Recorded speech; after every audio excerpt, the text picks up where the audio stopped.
Madame, monsieur, bonjour et bon week-end, puisque nous sommes déjà vendredi. Comme tous les vendredis, eh bien, on va parler beaucoup de cinéma aujourd'hui, puisque dans un instant, on va commencer avec Madame Armelle Vertino-Albert. Bonjour. Bonjour. Elle va nous parler d'un film qu'elle vient de sortir, un documentaire sur le Bumidum. Ensuite, on va recevoir Marilène Ferdi à Lexotrix. Lexotrix, c'est une réalisatrice responsable d'atelier audiovisuel et de cinéma. Et c'est dans la chronique ICC News. Sophie Berthelot. Elle était dans le cinéma, elle n'est plus, mais elle viendra parler du Jardin d'eau. Manixia Antité, on l'aura par téléphone, puisqu'elle est au MAC en ce moment. Et on va terminer avec Sylviane Condé, qui va parler, bien sûr, de Casa Condé, mais aussi du Salon du Livre qui se déroule depuis hier et qui se continue au MAC et aujourd'hui et demain. Sinon, l'actualité, c'est la réunion des travaux de Cap Excellence, c'était à la zone de Perrin, on va en parler dans un instant. Lancement de Jarry, en fait, puisque vous le savez, la manifestation va débuter, tout est en train d'être mis en place. On a déjà vu beaucoup de gens déjà, et c'était hier soir, la 19e édition est en route. Et puis la fin de la grève du SMERAG, enfin, et au bout de trouver un accord. Et peut-être si on a le temps, on fera un petit focus sur la conférence de presse sur le Téléthon. Tout de suite, réunion, travaux, Cap Excellence, c'est parti.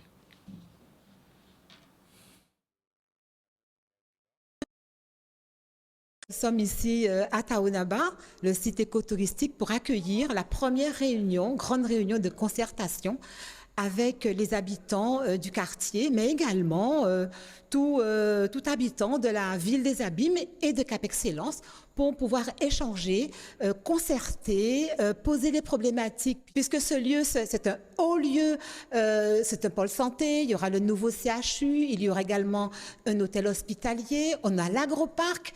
Donc, nous sommes venus partager avec les habitants, avec les résidents, cet avenir important qu'il y a sur le territoire de la ville des Abîmes. Nous sommes en charge, à Cap Excellence, notre direction est en charge de la mise en œuvre de cette futurosac de Perrin. Nous sommes là pour accompagner justement ce projet, pour le mettre en œuvre, le porter jusqu'au bout pour qu'il aboutisse à un projet harmonieux et qui réponde aux besoins du territoire, des habitants, de toute la population. Écoutez, là, nous sommes à notre première réunion de concertation, parce que l'avantage de mettre en place cette ZAC, cette zone d'aménagement concerté, c'est justement d'associer les habitants à chaque étape du projet. Là, nous en sommes au tout début, et c'est justement cette première réunion de concertation que nous menons, et vous voyez que nous sommes très nombreux, ce qui prouve bien que ce projet intéresse énormément les habitants, qui sont bien conscients de l'enjeu qu'il y a pour le développement de ce quartier.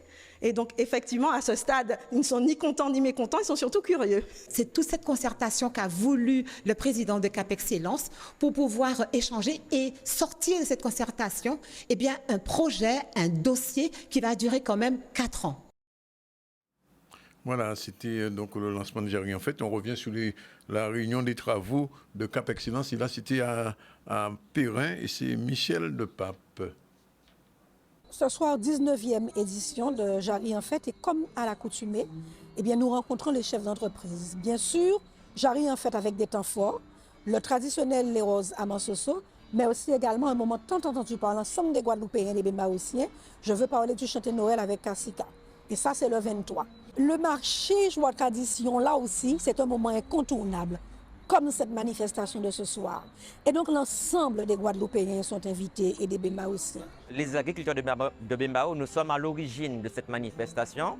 Et en 2004 exactement, nous avons créé le marché agricole qu'on appelle Joue à Tradition. C'est l'occasion de présenter les nouveautés en termes d'agrotransformation. Et c'est l'occasion de remplir son carnet d'adresses par rapport aux clients qu'on a découvert ce jour-là. Nous préconisons et nous encourageons les Guadeloupéens à consommer local. Nous mettons les moyens en œuvre aussi pour accompagner le monde agricole, pour que nous puissions améliorer, la production locale et le consommer local. À tout état de cause, nous encourageons les Guadeloupéens à se déplacer en masse pour pouvoir soutenir cette économie, que ce soit l'économie au niveau des artisans, que ce soit au niveau des agriculteurs, parce que c'est pour ce pays-là. Aujourd'hui, nous voulons échanger, avoir un moment de convivialité, d'échange, de partage, de manière à ce que la ville de Bémao et Cap Excellence fassent savoir également que nous sommes sensibles à tout ce qui se passe. Nous sommes là pour les accompagner, pour les accueillir et faire en sorte d'être à leur écoute et à leur disposition pour répondre à leurs doléances. Nous, notre challenge, c'est de produire suffisamment en termes de quantité pour pouvoir répondre à la demande. Et c'est là le défi pour nous dans les années à venir. Le deuxième défi, c'est produire proprement, continuer à produire proprement, puisque pour être à jour à condition, il faut avoir un cahier des charges qui respecte le minimum. Et je pense qu'il y a l'avenir qui nous attend. Nous devons préparer l'avenir, jour à condition, jour pour garder plus loin. À la population, nous disons venez tous nombreux en famille. Il y aura des jeux, des défilés de mode, un chanté Noël, de la musique, de l'ambiance, des prix attractifs et beaucoup de nouveautés, puisque nous aurons un marché bio également, des produits nouveaux et puis une ambiance très particulière. Voilà.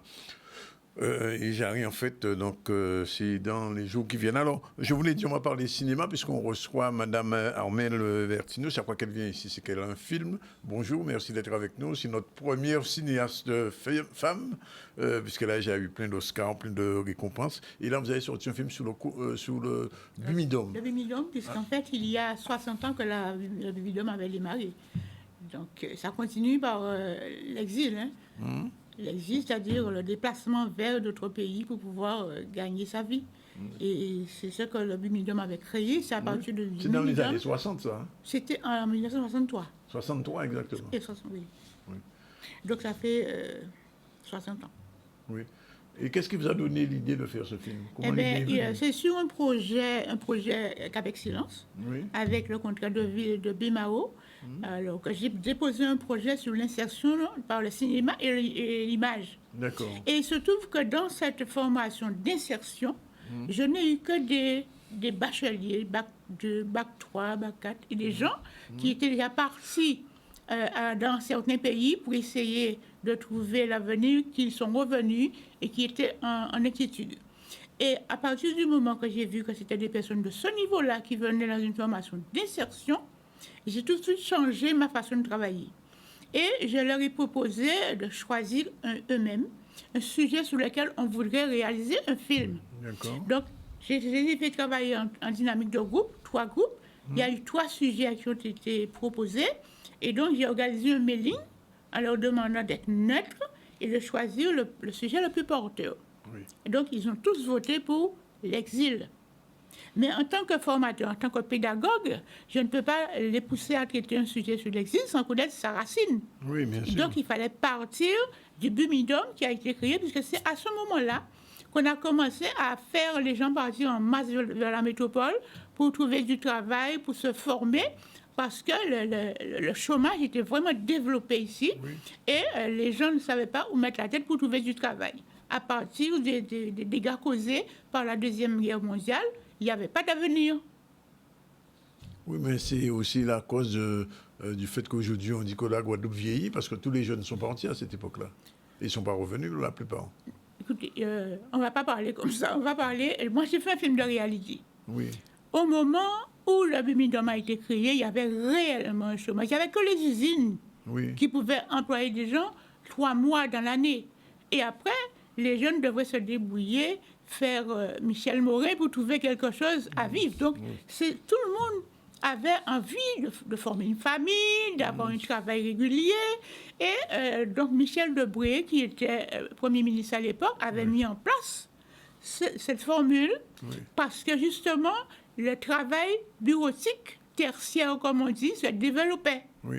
L'industrie se développait, la machine se développait, le travail de bureau se développait. Donc, les métropoles, les gens bien placés qui étaient capables allaient se former, ne voulaient plus faire du travail manuel. Ils voulaient se former, évidemment, pour progresser, comme tout le monde. Et à ce moment-là, il y a eu un grand besoin de travail manuel vers la métropole. Oui. Enfin, alors qu'il n'y avait... On dit plus métropole, hein, on dit plus métropole. Hein, on dit plus métropole. Non, c'est la France, c'est la France. Pourquoi il y a une... Je parle de le langage 63. Non, mais c'est nous, hein, c'est la France. La France, en France, oui, d'accord. Et c'est-à-dire que cette loi a institué le bureau Bumidum, qui envoyait les gens en métropole qui payaient leurs billets. En France, vous dites métropole. En France, bon, moi aussi. des formations. Oui, C'est pas des grave. formations, mais il faut ambitieux dire la France. Voilà, je vais rentrer. C'est la France. Ouais. Donc, Mais ils sont alors, partis en France. c'est des jeunes qui partaient quand même en France. Il y avait des jeunes qui partaient et quand les jeunes arrivaient, des fois, ils faisaient rentrer les parents Oui. aussi pour travailler. Oui, mais ils ne sont pas revenus, ces gens-là. Il y en a qui sont revenus, il y en a qui ne sont pas revenus parce que ceux qui ont témoigné dans le film sont ici. Oui. Il y en a qui sont revenus, il y en a qui ne sont pas Qui ont revenus. quel âge à peu près? Ceux Mais, qui sont qui retraite, il y a des retraités, mais il y a aussi des moins jeunes. Oui. Alors, est-ce que ces gens-là ont gardé un bon souvenir de cette époque-là? Parce Oui, que, oui parce que d'après les bruits, c'est très mauvais. Oui. Mais moi, j'ai fait un film de réalité qui m'a Oui. permis de chercher, Oui. d'interroger des gens et d'aller vers ceux qui ont vécu, Oui. pas vers ceux qui disent. Oui. Et toutes les personnes que j'ai interrogées, je n'ai rencontré personne pour me dire on ne nous a pas reçus, on nous a rejetés. Tout le monde a trouvé du travail. Par contre, Oui. on dit souvent qu'on n'aura pas donné un travail adapté à ce qu'ils attendaient. Ah, c'est ça. Mais on va rester là. Oui. Ils attendaient. Oui. Les gens, quand ils Parce sont qu'on leur a donné partis... beaucoup de vieux, comme on dit encore, des métiers que personne ne voulait faire. à l'époque. Oui, mais attendez, mais attention. Jusqu'à présent, c'est pareil. Parce que quand on veut faire un métier, quand on veut pratiquer, il faut avoir une capacité, il faut avoir une formation. Ça, en cette année, en cette période-là, les gens n'avaient pas de formation, il n'y avait pas de formation ici. Jusqu'à aujourd'hui, les gens arrivent en classe de 5e, ils ne savent pas lire, certaines personnes. Donc, Pas tous, il faut quand même. savoir que nos parents, qui sont partis, étaient presque analphabètes. On n'avait pas de diplôme, on n'avait pas Mais de oui, mais formation c'est ça, le spécialisée. problème. Et quand ils sont arrivés là-bas, Oui. ils étaient accueillis par des religieuses Oui. qui les dispatchaient. Mais quel métier à on leur partir- donnait? Quel métier on leur Oui, donnait? mais dans le film, on l'a dit. Oui. Alors, quand ils arrivaient, ils étaient soit à l'hôpital, Oui. soit À la poste. Oui, à la poste, Oui. soit à la SNCF. Ou aussi, quelquefois, on les mettait comme servants dans des maisons. Aussi. C'est normal. Oui. C'est normal parce C'est qu'il normal? fallait. Oui, parce qu'il fallait d'abord, parce qu'on les faisait suivre une formation. Oui. Par rapport, il ne fallait pas qu'il y ait de chômeurs. Ouais. Toi, tu arrives, tu ne sais pas lire. Oui. Alors, en attendant qu'on te place dans une formation, on pouvait peut-être te dire, bon, tu vas travailler à la cuisine au début, en commençant. Mais on leur proposait toujours des formations pour progresser. Madame Bertine, vous savez que le BIMDOM a été très critiqué par les Je Guadeloupéens. sais que c'est critiqué, c'est pour ça Jusqu'à que j'ai fait. maintenant. C'est pour cela que j'ai fait un film de réalité. Oui, mais c'est un, Et film, ce sont c'est un film à la gloire du BIMDOM ou bien pour dire la réalité? Pour dire la réalité. D'accord. Parce que ce sont les gens qui ont vécu. Oui. Là, le Bibinum qui l'ont dit. Ceux qui sont partis là-bas et les enquêtes que j'ai menées, et ici et là-bas. Oui. Parce qu'il y a eu une grande manifestation à Saint-Denis au mois de mars. Cette année? Oui, Oui. j'ai suivi, ce sont les gens qui se sont retrouvés là-bas, qui ont organisé cette grande manifestation à Saint-Denis. D'accord. Une manifestation que j'ai suivie, parce que cette manifestation était organisée par Guylaine, qui est une Guadeloupéenne, elle est du Moule. Oui. Et c'est elle qui était à la tête de cette manifestation, elle me connaît. Elle m'a envoyé tous les documents qu'ils ont récupérés, également sur Internet, ils n'ont que ça, ils n'avaient que ça en fait. D'accord. Parce qu'en cette période, on ne faisait pas beaucoup de photos, on ne filmait pas, mais là, elle a rassemblé tous les éléments qu'elle avait. On trouve Et ça elle- dans le film, on les voit ces Non, éléments? non, pas du tout, parce que moi, j'ai fait un film de réalité. Oui. Tandis qu'elle, elle a pioché tout ce qu'elle trouvait sur Internet à droite, à gauche. Ça, c'est pas la réalité. C'est la réalité, mais pas pour nous. Pour faire un film de réalité, il faut que les témoins parlent. Oui. Mais c'est ça en fait, mais c'est ça qui est réel, mais c'est ça qui vit, nous vivons. C'est ça le film Alors, de on va trouver réalité. pas monde qui pas très content. Tout le monde est content. Mais attends, la manifestation qu'on a organisée Oui, à Saint-Denis En mars, oui. s'appelle le Bibinum, une réalité sociale réussie. Réussi? À Saint-Denis au mois de mars. D'accord. J'ai les documents, je peux te donner, on m'a tout envoyé. Ah, je veux bien aimer voir ça. Je vais te donner. On peut Volontiers. même faire une émission. Guylaine viendra en vacances ici. Ah, vous pouvez venir pour moi, pour Voilà. nous parler de ça. Alors, le film là, il a été présenté quand? Il a été présenté le 1er décembre, là, Oui. à la maison du quartier de Bémao, parce que c'est là que nous avons assuré la formation de direction. Et ce sont les stagiaires qui ont choisi le sujet. On a beaucoup travaillé, on a fait beaucoup de recherches. Je vous rappelle que ce sont des jeunes bacheliers. D'accord. Bac 5, Bac 4, Bac 6 qui ont proposé le sujet. Donc on ne peut pas jouer avec ce sujet-là. Alors, Madame Armel, Oui. vous savez que des gens qui vous regardent nous disent, mais qui t'en nous que peut voir le film là, ça encore? Mais on peut, moi, mon téléphone, c'est 54 20 54, c'est un portable. Ce film, tout 54, doit être vu. 20 54. 54 20 54, ce film doit être vu sur toute la Guadeloupe. Mais comment faire? D'abord sur le territoire de Cap Excellence, parce que le Cap Excellence a soutenu le projet. Oui. Il a été mené à la ville de Bemao, donc soutenu par la ville de Bemao. Et je vais profiter pour dire un mot aux Guadeloupéens. Parce qu'il y a une dame de Goubert qui m'a téléphoné, qui m'a dit, où j'avais Cap Excellence, Bemao, il n'y a pas paquet d'argent. J'ai fait le travail sans l'argent. Comment ça? Je n'ai pas touché un franc. Cap Excellence a soutenu le projet 5 000 €. 5 000 €. Et ça ne suffit pas pour payer le monteur. Tout le travail que j'ai fait, c'est par amour et par respect. Oui. Pour une quinzaine de bacheliers qui sont venus dans une formation d'insertion. D'accord. Une formation d'insertion, ce n'est pas pour les bacheliers. Tout à fait. Et j'ai eu 15 bacheliers. Oui. Et la victoire est à nous. Parce qu'ils travaillent tous en ce moment. Bien. Il y a tous des chômeurs. Oui. Et à partir de cette formation, il y en a qui sont partis au Portugal, qui sont en déplacement. Ils sont tous embauchés en ce moment. On va regarder un petit extrait encore, puisqu'il y a un teaser. Jordan va nous remettre ça, qu'on voit un petit peu.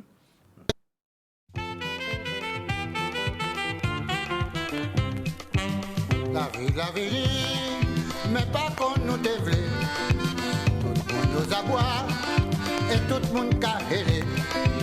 Travail finira et les îles qu'a fermé. Tout partout où qu'on y est, pas qu'à ouvrir, même si on qu'a pleuré. Yo qu'a dit nous qu'aimons, même pendant si temps c'est nous qu'a pas fait. Nous pensons qu'à croire qui collé à si map. Fourmi rouge assis et c'est à l'aide noir bab. L'on vient pour manger, faut décoller. Aïe aïe aïe qui fait à papiment ou peut pas parler.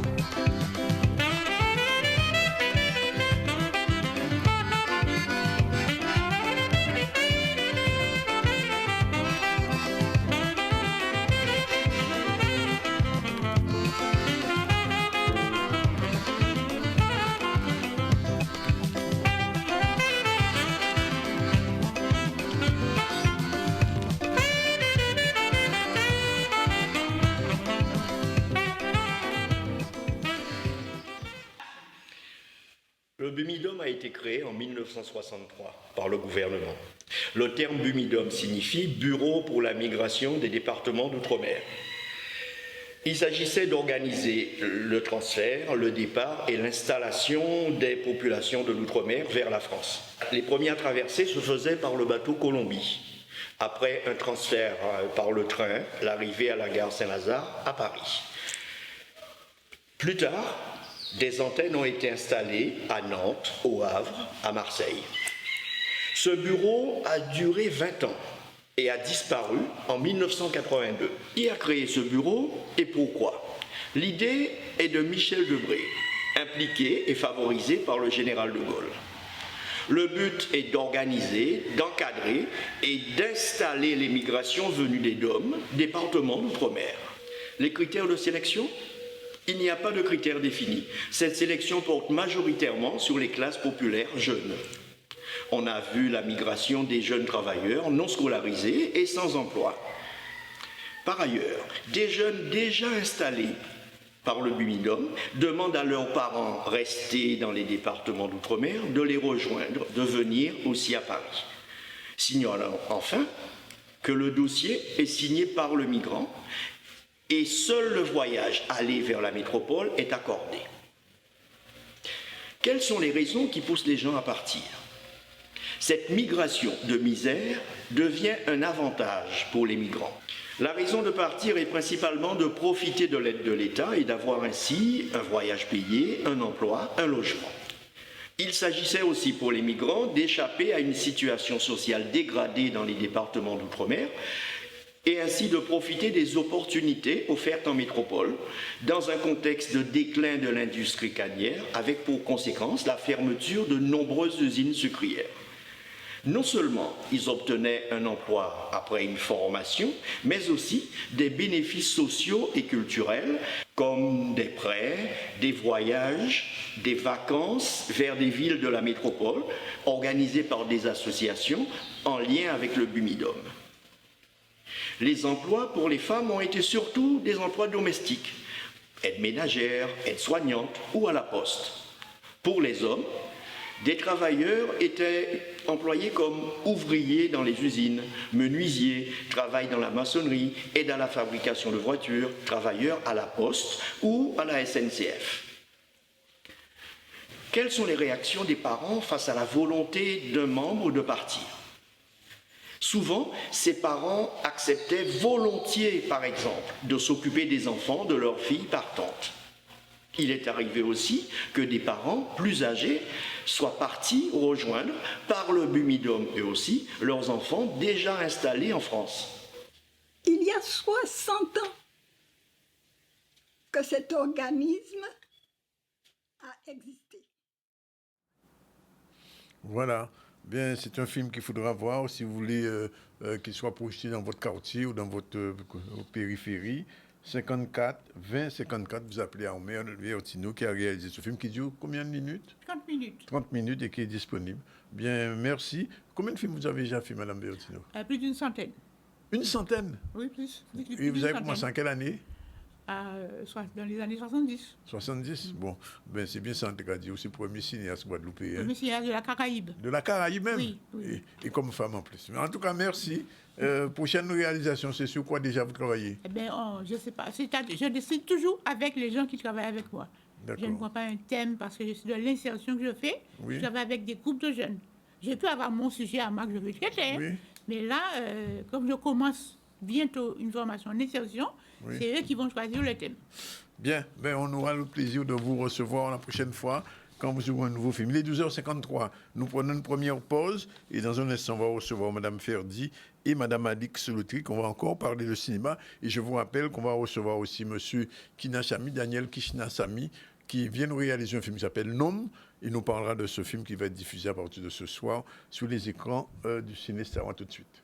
Nous sommes revenus sur le plateau du ZCL News après Mme Vertino qui nous parlait de son film sur le BUMIDOM. On reste dans le cinéma puisqu'on va recevoir successivement Sophie Berthelot, mais pas pour parler de cinéma. Ça, c'était avant. Oui, c'était avant. C'est before. Et ensuite, la chronique ICC News avec Mme Ferdi. Bonjour. Bonjour, Dani. Qui est accompagnée de Mme Lutric. Bonjour. Qui est cinéaste aussi. Alors, on commence par la grève du SMEG. On revient à l'actualité. C'est parti, reportage Olivier Félix. Là que nous rencontrons le président ASMAG, qui est M. Jean-Louis Francis. Et puis, il expliquez-nous aux questions qu'on nous a posées, nous. Parce que nous posions une question là. Il était question à l'ASMAG là. Qu'il y a deux catégories de personnel, comme on a dit au départ, un personnel de droit public et un personnel de droit privé. Et nous ne pouvons pas comprendre pourquoi le personnel de droit public là, que rien n'est pas avancé et que tout bulletin est bloqué. Donc c'est vrai que nous savons quelques bulletins et qu'il faut nous comprendre que ce sont des bulletins qui sont hérités parce qu'il faut savoir qu'il était nécessaire en préfiguration où il était chargé des travaux si ça avant de basculer le personnel là. Et on sait que rien n'a pas été fait correctement. Et c'est pour ça qu'il y a des lacunes. Donc, là, nous prenons l'engagement de nous tous ensemble. Pour moi, c'est comme si que SMAG là était qu'à démarrer comme il là. Pour les personnels de droit public, il était qu'à démarrer comme il là.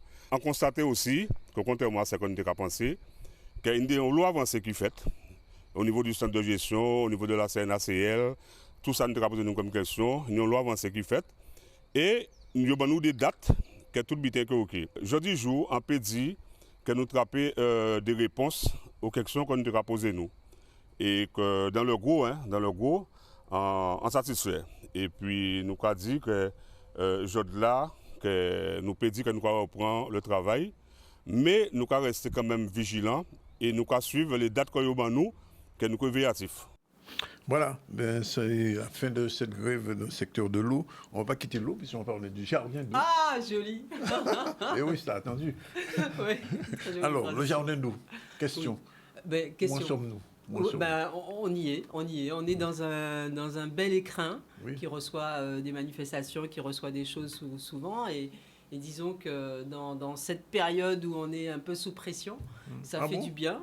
Sous pression de l'eau, mais quelle pression? Non, c'est pas la pression de l'eau, c'est la pression de la société. Oui. Et je trouve que venir dans un écrin comme ça, au bord de la rivière, et vraiment se poser et laisser les choses aller, reconnecter avec la nature, je pense que ça, c'est quelque chose d'intéressant. C'est vrai que c'est un lieu presque, on va dire, paradisiaque. Oui, c'est un petit paradis. Moi, j'y suis tous les jours et j'arrive pas à m'en lasser. Oui, c'est vrai. C'est vraiment, c'est un jardin un peu magique aussi. Oui. Parce que quand on y vient, on se sent tellement bien et puis tout ce qui alourdit un peu, qui s'en va dans l'eau.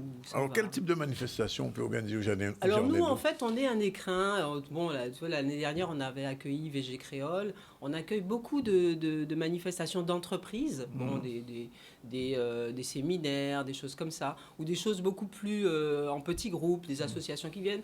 Et là, tout à l'heure, on parlait de cousinade. Oui, aussi, oui. Des choses comme ça. Et en fait, c'est un lieu où les gens aiment se retrouver, parce que ça fait place à la convivialité. Il y a une atmosphère de détente, les gens déposent le portable, etc. et se reconnectent à la nature. Parce que moi, je pense que le Guadeloupéen, il faut le connecter un petit peu plus à la nature. Il faut le déconnecter, il faut le connecter, il faut le déconnecter des appareils, de cette espèce de profusion d'ondes de toutes sortes, et le reconnecter avec la nature. C'était marrant parce que la semaine dernière, j'ai un copain qui est passé, et il m'a dit, Sophie, est-ce que je peux faire quelque chose? Je lui ai dit, vas-y.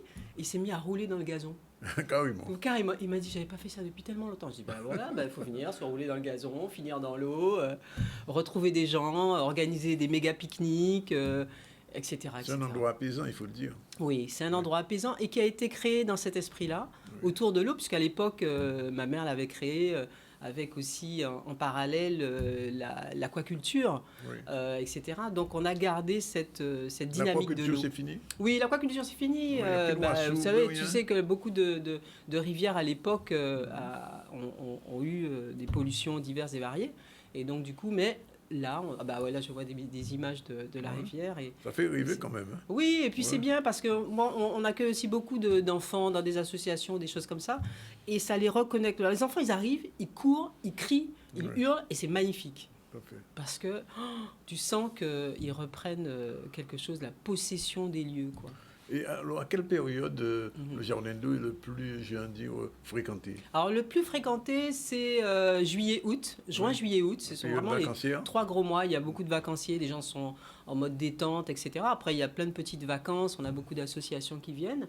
Et puis, on a aussi cette période-là de Noël. C'est aussi beaucoup les entreprises qui font des réunions de fin d'année, des choses comme ça. On a aussi des entreprises qui jouent avec aussi la cohésion d'entreprise, donc qui louent complètement le jardin et qui, sur une journée, font des activités avec genre bootcamp, etc., pour resserrer les liens d'entreprise. Et ça arrive de plus en plus souvent. On sent que la Guadeloupe a besoin de cohésion. C'est pas un lieu touristique. Alors, c'est un lieu touristique également. Touristique guadeloupéen. Oui, voilà, c'est ça. C'est-à-dire que le gros de notre clientèle, c'est vraiment les Guadeloupéens. On a des touristes et c'est super, on est très contents et ça nous fait plaisir, puisqu'on a une petite visite qui est organisée sur 1 heure et qui passe un petit peu dans tous les aspects de l'eau.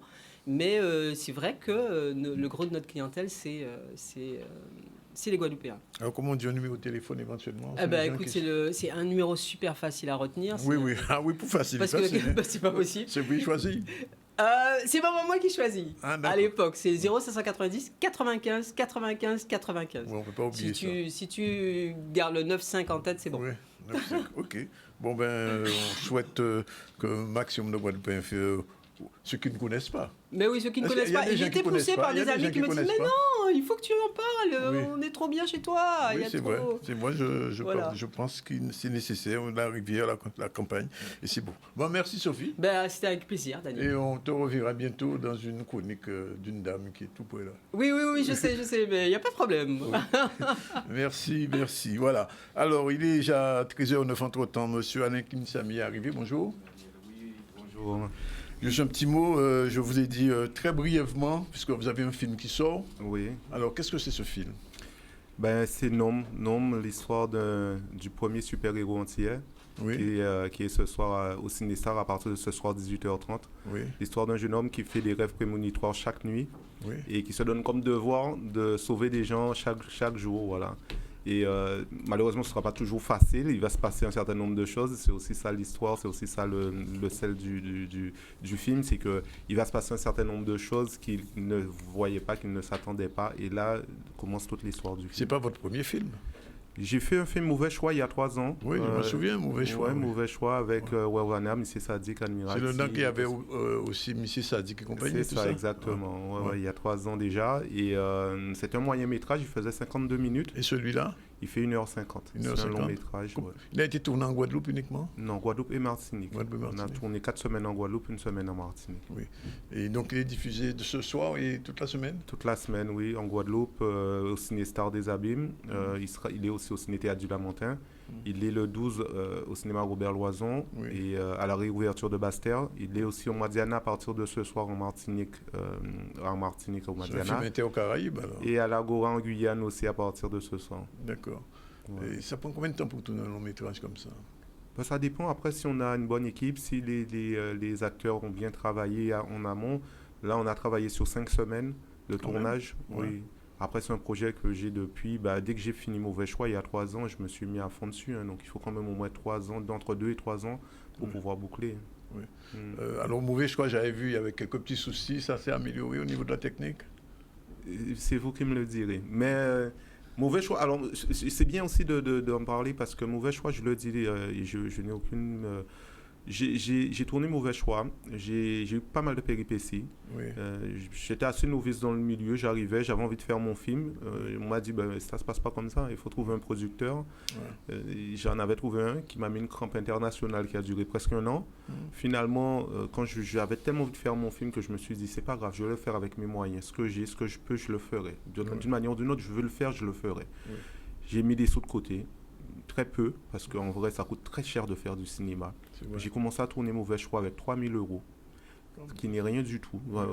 Et par rapport à celui-là, on n'est pas sur le même budget. De toute façon, vous verrez... Non, c'est pas le même format, c'est pas le même budget.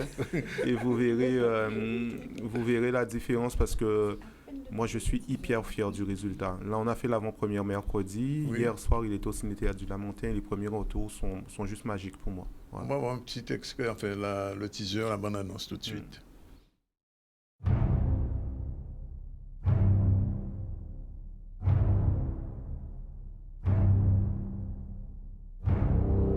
Big Buzz, vous en avez forcément déjà entendu parler. Il y aurait un super héros en Guadeloupe. Ça fait parler sur les réseaux sociaux, ça fait parler partout.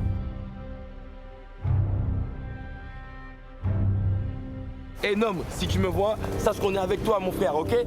N'oubliez pas que c'est moi qui fais le sale boulot ici.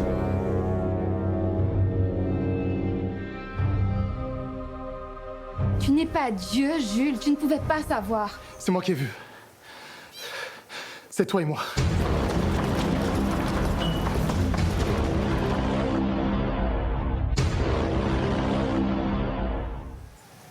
Tu as un don extraordinaire.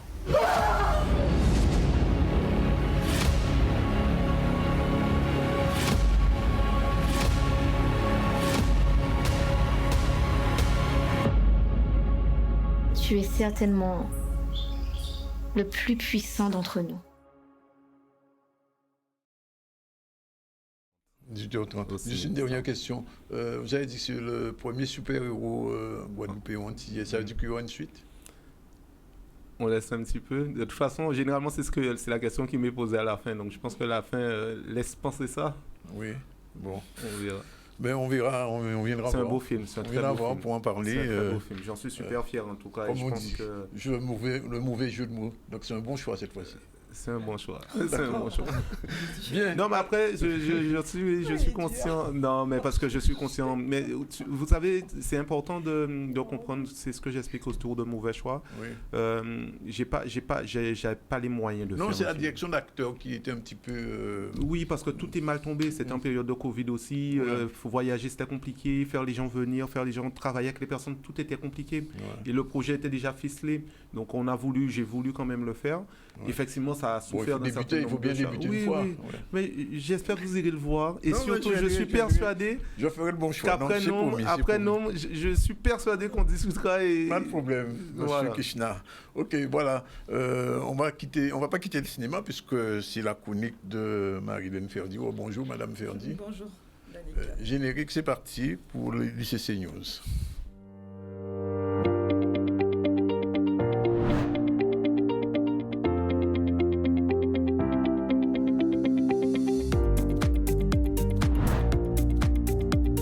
La chronique Culture et Cinéma News, c'est tous les vendredis à 13h dans le ZCL.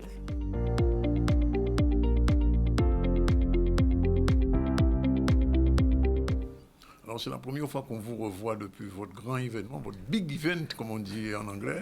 Vous exagérez quand même, la première fois qu'on vous revoit. J'étais là la semaine dernière. Vous étiez là la semaine dernière? Oui, c'était un rediff. Non, mais c'était un rediff. C'était nous rediff la semaine dernière. C'était nous rediff, alors.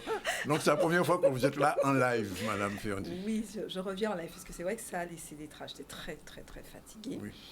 C'est fatigant de faire un événement comme ça. C'est avec 1000 personnes, à gérer. Surtout des étudiants, des universitaires. On avait 15 exposants, 5 conférences. On a refusé 200 personnes pour des questions de sécurité parce qu'on est en plan Vigipirate. Quel était l'objectif de ces rencontres audiovisuelles? Alors, les rencontres de l'audiovisuel de la Guadeloupe, donc c'est parti d'un constat. Donc déjà, sous les problématiques que nous rencontrons pour le développement de la filière, les freins. Et donc, comme je disais, le principal frein, l'ennemi de la filière audiovisuelle, qui n'est pas propre à la Guadeloupe, qu'on retrouve partout, c'est tous les clichés, toutes les représentations que l'on se fait de ce métier. Alors, c'est encore plus amplifié sur un petit territoire comme le nôtre, où c'est pratiquement dans l'esprit de beaucoup de parents, puisque c'est vrai que l'un des freins, ce sont les parents, ne pensent pas qu'on puisse vivre de ça. Après, il y a d'autres freins liés à la méconnaissance des métiers, et qui fait que, on a déjà, alors dans un premier temps, on a lancé un portail en ligne, avec une cartographie des métiers, une cartographie des formations, tout un ensemble des formations, mais on s'est rendu compte que ce n'était pas suffisant. Donc, on a créé cette chronique l'an dernier et on s'est dit, ça ne bouge toujours pas. Pourquoi? Parce qu'il y a aussi d'autres freins liés aux institutionnels, ce qu'on appelle les commanditaires, les financeurs de formation, qui pour eux, les métiers du cinéma et l'audiovisuel, ils n'arrivent pas à avoir l'appréhension en termes d'insertion. Alors déjà, il y a le statut de l'intermittence, qui est aussi quelque chose d'assez hermétique. Et donc, j'avais écrit ce projet depuis 2019. Et donc, on s'est tourné. Donc, on a un partenaire naturel qui est Guadeloupe la Première, qui, au-delà de toute attente, a accepté de porter ce projet avec nous. Et l'objectif pour nous... Ça s'est fait à Guadeloupe la Première, dans les jardins, il faut dans le dire. Les jardins. C'est pas au jardin d'eau, c'est le jardin dans les Guadeloupe. Jardins. Ouais. Et, non, mais c'est surprenant parce que pourquoi on a choisi les jardins? C'est moi, j'avais en tête l'esprit des kermesses d'école. Voilà. Donc, que ça soit un moment de détente, puisqu'on a très peu de vues de salons d'information, d'orientation de métiers. Dans des jardins, en général, ça se passe dans des salles.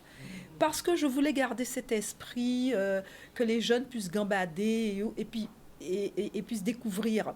Donc, l'objectif, c'était de découvrir les métiers, qu'il y ait une rencontre aussi avec des professionnels, parce que les 5 conférences qui étaient pour moi les temps forts, ce sont des conférences qui étaient animées par des professionnels où l'objectif, à travers des thématiques, c'était de décortiquer, de comprendre les métiers. Alors, la conférence qui a eu le plus de succès, c'est devenir technicien. Donc, c'est une conférence qui a été proposée par des techniciens audiovisuels avec le témoignage de techniciens audiovisuels. Et mon invité, Alix Lautric, elle y était. Oui. Et elle Monsieur Kishna ne savait pas. Vous ne saviez pas qu'il y avait ces rencontres audiovisuelles? Non, en même temps, La deuxième, l'année prochaine, on refait ça l'année prochaine. Ne vous inquiétez pas, vous serez invité. Sophie aussi. Et donc, contre toute attente... on a même refusé, puisque c'est vrai que c'est aussi pour accompagner les jeunes avant l'ouverture de Parcoursup qui se fait le 20 décembre, monsieur et madame les parents. C'est le 20 décembre pour choisir la formation. Et pourquoi? C'est pour pouvoir... parce qu'on s'est rendu compte, moi sur le terrain, je fais l'interface entre les institutions, les professionnels et le monde de l'éducation. J'ai vu cette méconnaissance. Par exemple, la quasi-totalité des jeunes dans le milieu scolaire n'avaient jamais entendu parler de contrat JME. pour ne citer que ça. Où on entendait passer... c'est quand même Côte-Racheville. Non, mais on reviendra là-dessus. On les a reçus, donc c'est une école de cinéma qui a ouvert ses portes. Et donc, pour nous, on s'est rendu compte que la première édition, on a atteint... il y avait beaucoup de monde, mais alors on avait cet objectif de notoriété du campus, connaître le campus, savoir ce que le campus peut apporter à la filière.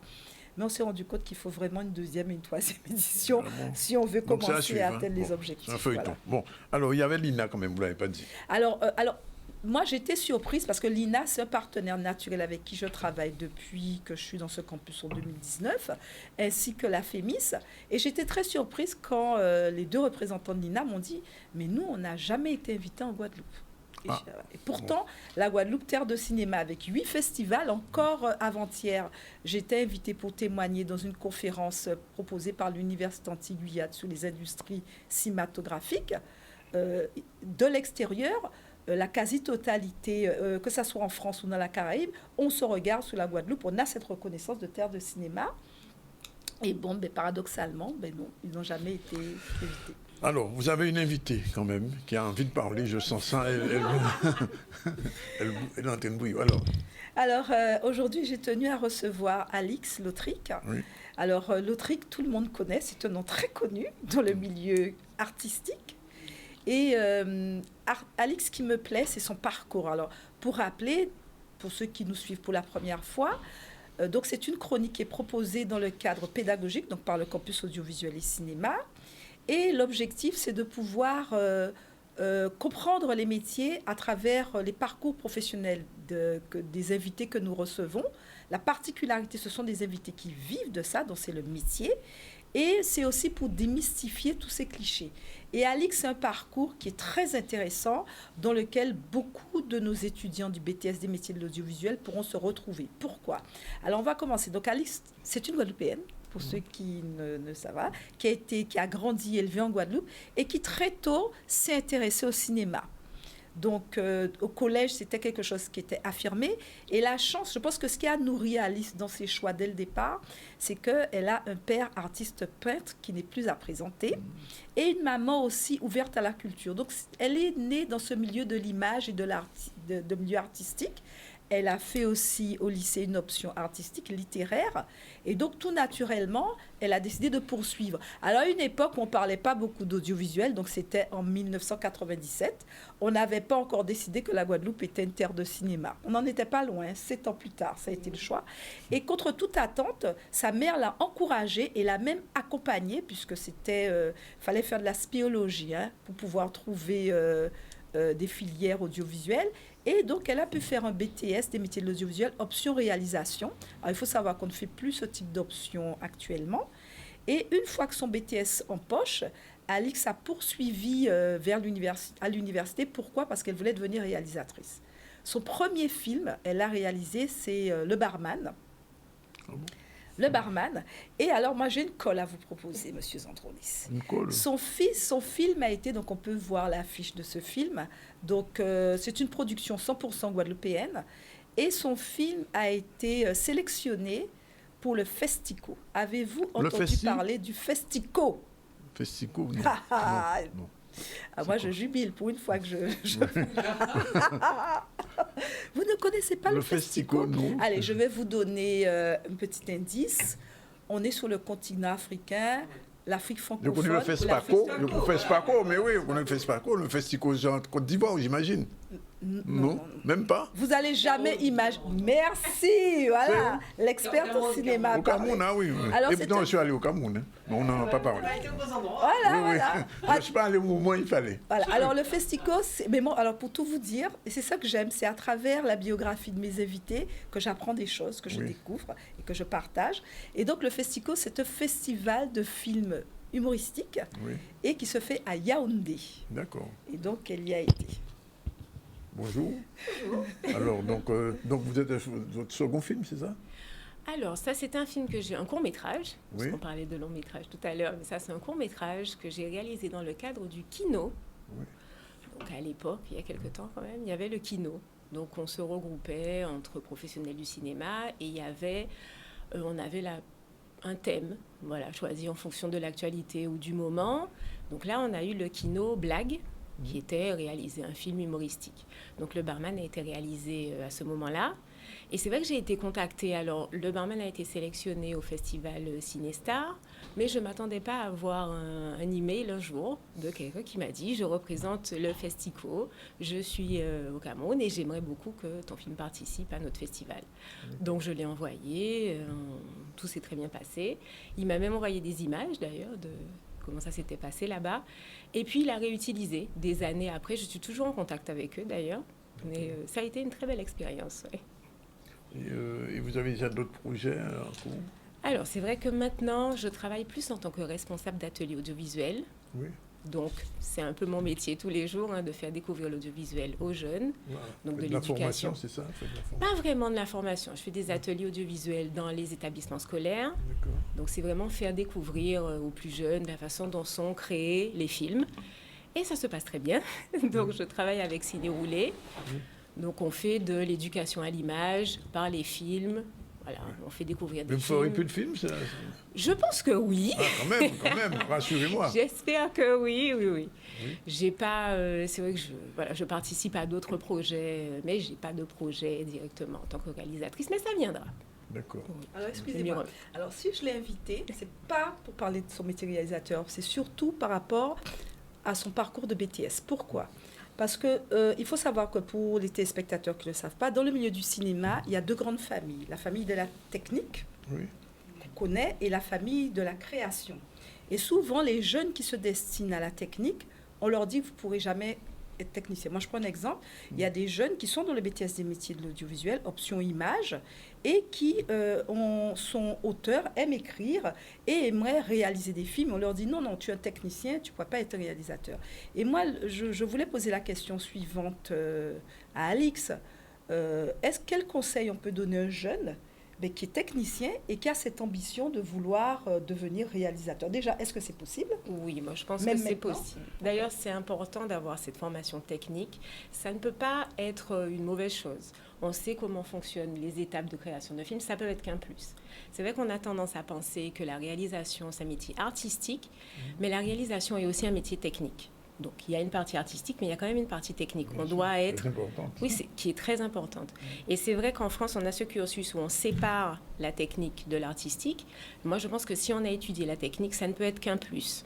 Donc, si on veut faire des films, il faut le faire effectivement. Ça coûte cher. C'est vrai qu'il faut reconnaître que faire des films coûte énormément d'argent. Il faut que ça en rapporte. On dit que c'est un métier artistique, mais c'est comme tout, c'est une industrie. C'est une industrie. Donc, voilà, il faut qu'il y ait de l'argent. Il y a de l'argent dépensé, il faut qu'il y ait de l'argent qui rentre. Oui. Mais je pense vraiment que ça ne peut être qu'un plus. Si on veut faire de la réalisation, connaître la partie technique, ça ne peut être qu'un plus. Oui. Donc, vos ateliers, ils sont faits à la commande. Comment vous faites ça à la Alors, demande? on est souvent contacté par les établissements scolaires. Oui. Donc, maintenant, il y a le Pass Culture. Ils utilisent le Pass Culture. Ça, c'est un petit peu nouveau. Mais en général, ils demandaient des aides pour faire les ateliers. On est contacté par les établissements. S'il y a un professeur qui est intéressé, s'il a une classe qu'il aimerait mettre dans ce genre de dispositif. Et c'est vrai qu'avec eux, je vais donc... quelquefois, je reste toute l'année, quelquefois, c'est un peu plus court, et on va fabriquer un film. Donc, ils vont faire toutes les étapes. L'écriture, le tournage, le montage. Je me charge souvent du montage, parce que ça, c'est un peu rédhibitoire pour eux. En moyenne? En moyenne, ils font des films de 7-8 minutes. Oui. Et sur quoi? Sur 4-5 semaines, combien? Étant donné qu'ils ont souvent des stages où il y a les vacances, ou compte avec les vacances, oui. On va dire qu'en gros, on a eu 6 semaines. 6 semaines? Oui, 6 semaines pour le faire. Bon, là, on est un petit peu passé au documentaire quand il y a eu le Covid, parce que tout le monde avait des masques, donc on est passé sur un autre genre. Mais là, on revient à la fiction. Bien, ok. Un dernier mot, Madame Ferdi. Vous avez tout dit. On a tout dit? C'est géré, vous avez tout dit. Écoutez, merci en tout cas d'être venu. Et puis, on attendra votre prochaine production. J'espère pouvoir venir vous le présenter. Je vais être inspirée. Monsieur Kishna. Voilà. Oui. Une inspiration. D'avoir son film aussi, non, qui à partir de ce soir. Voilà. Bien, merci en tout cas. Merci Madame Ferdi. Mais c'est moi qui vous remercie. Et merci aussi Sophie. C'était un plaisir. Oui. Et merci Daniel. Merci. Et à très bientôt. Il est déjà 13h29. Dernière séquence dans un petit moment. On va retrouver comment elle s'appelle déjà, oui, Manick Siaotiteka et Sylviane Condé, qui sont nos derniers invités dans un instant tout de suite. Voilà, il est déjà 13h35. Dans un instant, on va recevoir Madame Sylviane Condé. Bonjour. Bonjour. Merci d'être avec nous. Merci. On parle de Sylviane, on parle de Maryse, mais on parle de la Casa Condé aussi. Exactement. Et en même temps, on est dans le salon du livre aussi. Très bien. Comment on dit en français, en créole? Vous êtes au four et au moulin? Bon, en tout cas, je suis très contente d'être, en tout cas, d'appuyer, en tout cas, le conseil régional pour la reprise du salon du livre. C'est un événement qu'on n'avait pas tenu depuis quoi, une dizaine d'années, Oui, depuis 2015, je crois, ou 2014. Je crois, voilà, donc c'est bien ça, une dizaine d'années. Et puis là, avec le marrainage de Maryse Condé, on reprend ça. Eh bien, quoi demander de plus pour Casa Condé? Une belle opportunité pour se mettre en avant et puis appuyer cette belle initiative. Tout à fait. Alors, on va rejoindre tout de suite Manick. On l'a? Oui, Manick est avec nous. Manick Sia, bonjour. Oui, bonjour aux auditeurs, des téléspectateurs de Canal+. Alors aujourd'hui, Manick, vous faites un audio pratiquement. Hein? Oui, je fais un audio. J'aurais aimé faire comme elle. Alors je suis en plein salon, en plein salon du livre de la région, le premier, effectivement sous le haut patronat de Maryse Condé. Oui. Là, on a les lycéens qui arrivent et c'est sur la thématique de comment lit-on en Guadeloupe et que lit-on. Oui. Alors, est-ce qu'il faut dire que lit-on et qu'écoutons-nous aussi? Qu'écoutons-nous aussi? Ben oui, c'est ça. C'est-à-dire que la question que tu me poses est très pertinente parce que nous avons aujourd'hui des élèves qui me parlent de podcasts. Ah bon? Et oui. Ils sont pas encore sur le livre audio. Oui. Mais en tout cas, ils connaissent les podcasts. Oui, bien sûr. Ils connaissent les podcasts parce que il y a des thématiques qui leur parlent. Oui. Et ils sont à l'écoute de ce type de médias. Mais non, mais c'est leur univers aujourd'hui, hein, podcast, replay. Pour eux, ce sont des choses qui sont tout à fait normales aujourd'hui. Alors qu'il y a peut-être 20 ans qu'on aurait dit à Manick un podcast, on dit c'est quoi ça? Ça se mange ou quoi? Bon, alors ça se passe bien au MAC là? Pas de problème? Oui, ça se passe bien. Alors, la première journée, c'était hier, on était à l'Urma à Basse-Terre. Oui. Et là, aujourd'hui, au MAC, effectivement, on a eu une belle population ce matin avec les collégiens. Et cet après-midi, les lycéens viennent tout juste d'arriver et ils sont assez nombreux. Oui. Donc, ça, comme disait le représentant du rectorat, en tout cas, le rectorat a très bien joué le jeu pour cette manifestation. Oui. Et on attend le public demain, que le public vienne nous rejoindre au MAC demain et voir un petit peu ce que nous sommes capables de faire, puisque finalement nos éditeurs aussi ont des talents, des niches, des talents. Alors, Manick, hier j'ai reçu Madame Nathalie Kouali. Ça vous parle? Ça vous dit quelque chose? Oui, tout à fait, comédienne, comédienne. Qui a mis la pièce de théâtre Desiderata. Oui, Desiderata. On a eu l'occasion d'échanger justement parce qu'elle souhaiterait prêter sa voix. Oui. À une voix et une histoire et mettre des livres en voix. Bon, ben voilà, quelque chose. Et là, en ce moment, au studio, à votre place, j'ai en ce moment Sylviane Condé. Ça vous parle? Oui, bien sûr, Sylvie. Oui, elle vous entend, hein, Sylvie, hein, vous pouvez lui parler. Elle m'entend, d'accord. Sylvie, ben, je pensais qu'elle était en face de moi puisque son stand est juste en face. Non, mais oui. Justement, oui, justement, je devrais être là-bas, mais bon. Mais elle reviendra, c'est juste un petit moment, elle est passée, juste nous dire un petit coucou pour parler un petit peu du festival, du salon. Et elle reviendra tout à l'heure au MAC, je vous promets, on va la libérer dans un instant. Oui. Alors, ce qui est intéressant et que je vais souligner quand même, c'est que hier à l'Urma, j'ai un professeur qui est venu écouter un livre audio. Donc, j'installe toujours un format salon dans mes animations. Et elle a somnolé. Au bout d'un moment, voilà. Et elle me dit que le livre lui a fait du bien parce qu'elle s'est sentie apaisée en écoutant. Et là, ce matin, et je pense que je mettrai les photos lorsque je reviendrai en studio, comment les élèves, on ne les entendait plus. C'est-à-dire qu'il y a un professeur qui m'a dit, mais venez avec vos livres audio, ils seront plus calmes dans la classe. Ils n'ont jamais été aussi calmes. Alors, ça montre qu'en fait, aujourd'hui, l'audio, le livre audio, c'est devenu aussi une nécessité. On lit, mais on écoute en lisant aussi. En lisant, en écoutant.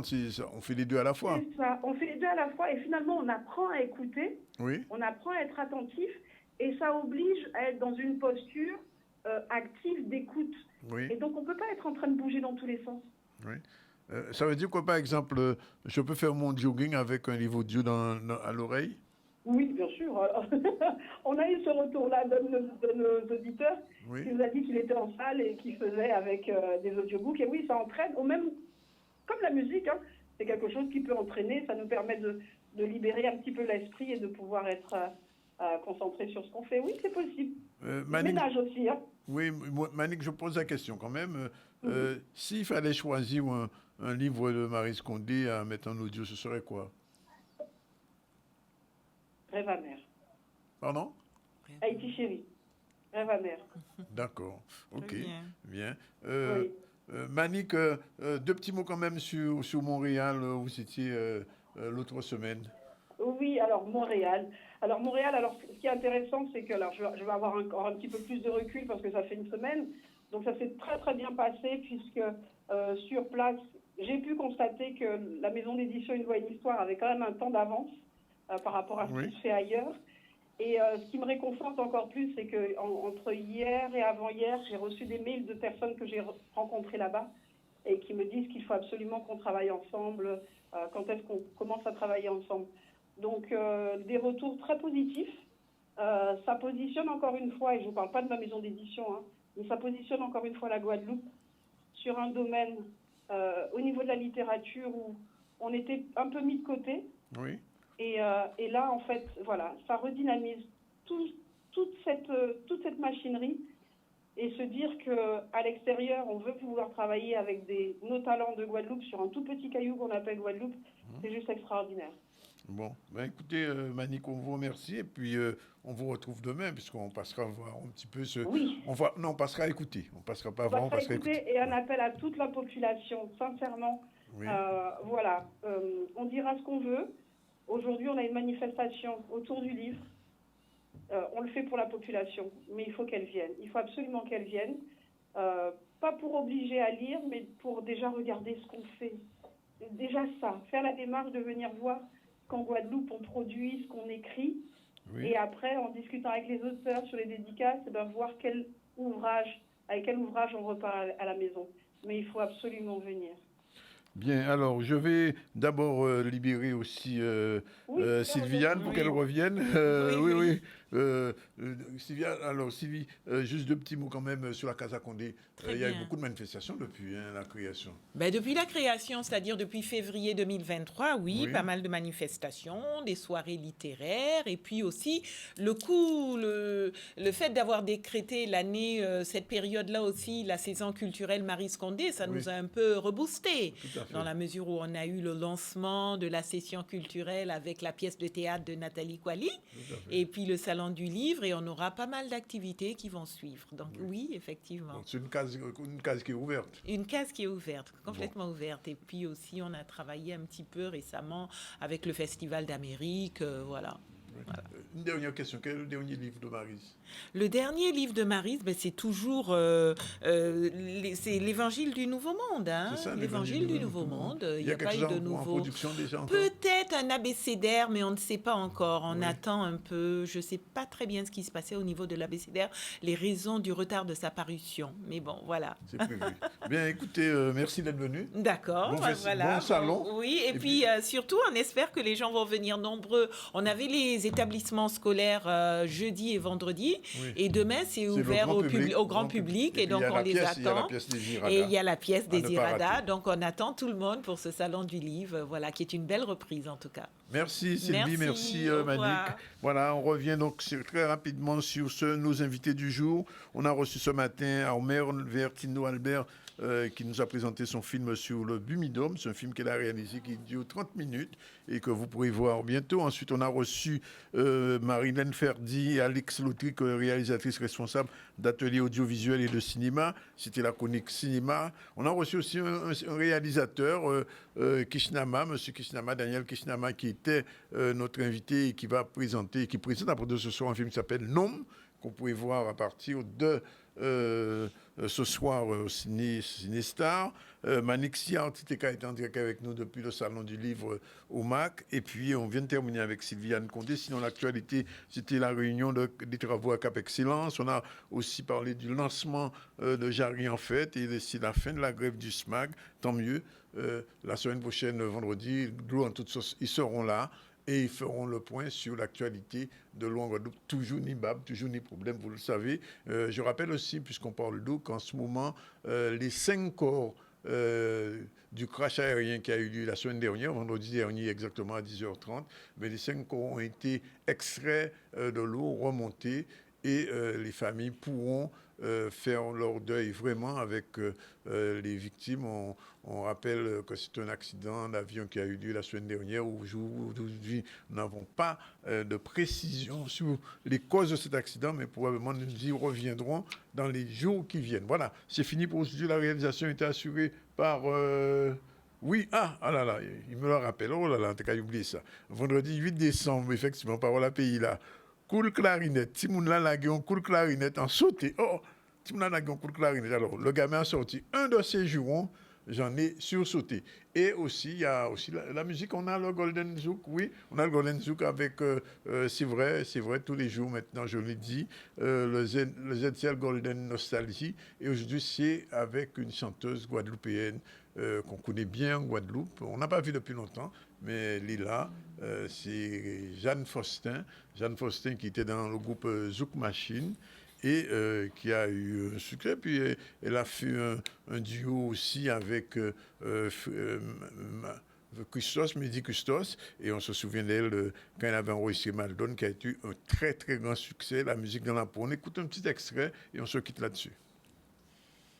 S'il reste un peu d'espace dans ton cœur, gentleman, ne reste pas de glace. Serre-moi contre ton âme. Je relèverai tous les défis que tu me donneras et j'inventerai mille folies. Tu ne résisteras pas, non, non, non. Je sais que tu ne resteras pas de glace. Je te dis non, non, non. Il est temps pour toi de voir les choses en face. Non, non, non. Je sais que tu ne resteras pas de glace.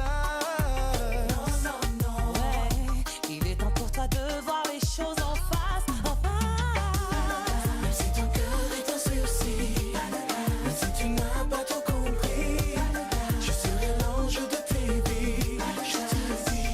Je te le dis, s'il reste un peu d'espace entre les lignes de ta vie, insère-moi comme un paragraphe parmi les mots que tu lis.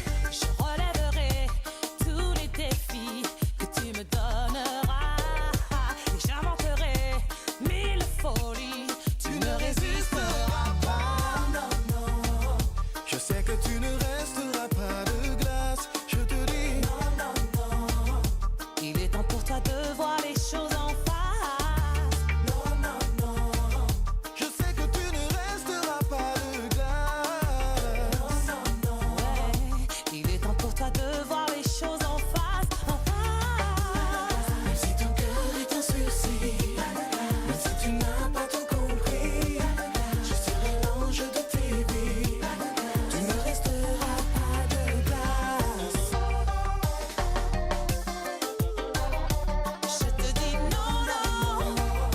S'il reste un peu d'espace, S'il reste un peu d'espace, tu ne resteras pas de glace.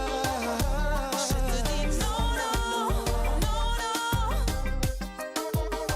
J'attendrai que les journées et qu'on se retrouve. Je me blottirai tout au fond de ton cœur et je regarderai passer les heures, les journées et que l'on se retrouve. Je me blottirai tout au fond de ton cœur et je regarderai passer les heures. Je te dis, même si ton cœur est en sursis, même si tu n'as pas tout compris, je serai le jour de tes nuits. Je sais que tu me resteras. Et si ton cœur a des appris, les sentiments que je te